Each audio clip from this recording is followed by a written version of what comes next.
Philippi 2:3 മനോഹരമായ വചനമാണ്.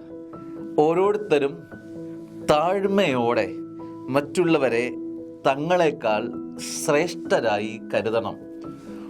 ഓരോരുത്തരും താഴ്മയോടെ, ഈ താഴ്മ, മറ്റുള്ളവരുടെ മുമ്പിൽ താഴുന്നത് ഒരു വലിയ അനുഗ്രഹം തന്നെയാണ്. എന്നിട്ട് മറ്റുള്ളവരെ ശ്രേഷ്ഠരായി കാണുക. ഇത് രണ്ടും ഒരുപോലെ പ്രധാനപ്പെട്ടതാണ്. സ്നേഹമുള്ളവരെ, ഹൃദയത്തിൻ്റെ ഒരു പ്രധാനപ്പെട്ട ഭാവമാണോ ഇത്. ചില ജീവിതങ്ങളൊക്കെ വിജയിച്ച് കയറുന്നതിൻ്റെ കാരണം അറിയാമോ? ഈ അനുഭവം മനസ്സിലുള്ളത് കൊണ്ടാണ്. ചിലരൊക്കെ നമുക്കൊരുവൊക്കെ വിശ്വസിക്കാനാവാത്ത പടവുകളിലേക്ക് ഉയർന്നു പോകുന്നത് കാണാൻ പറ്റും. ഹൃദയത്തിൽ ഒരുപാട് വിനയമുള്ള മക്കളായിരിക്കും അത്.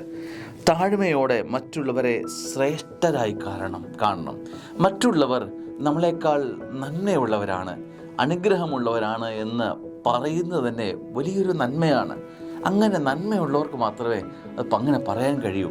എൻ്റെ കൂടെയുള്ള വ്യക്തി, എൻ്റെ അയൽവക്കം എന്നെക്കാട്ടിൽ മെച്ചമുള്ളവർ, നന്മയുള്ളവരാണ്, ശ്രേഷ്ഠരാണ് എന്ന് പറയാൻ കഴിയുന്നത് അത് ഹൃദയത്തിൻ്റെ വലിപ്പത്തിൽ നിന്നാണ്.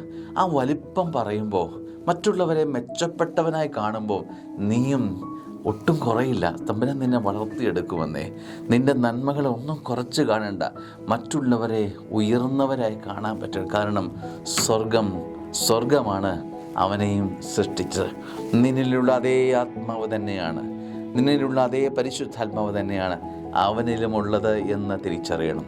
നീ അവനെ താഴ്ത്തി വയ്ക്കുമ്പോൾ, അവനെ കുറച്ചു കാണുമ്പോൾ, സ്വർഗത്തിൻ്റെ മഹത്വത്തെ നീ അവനിൽ കുറച്ച് കാണുന്നു എന്നത് മറക്കരുത്.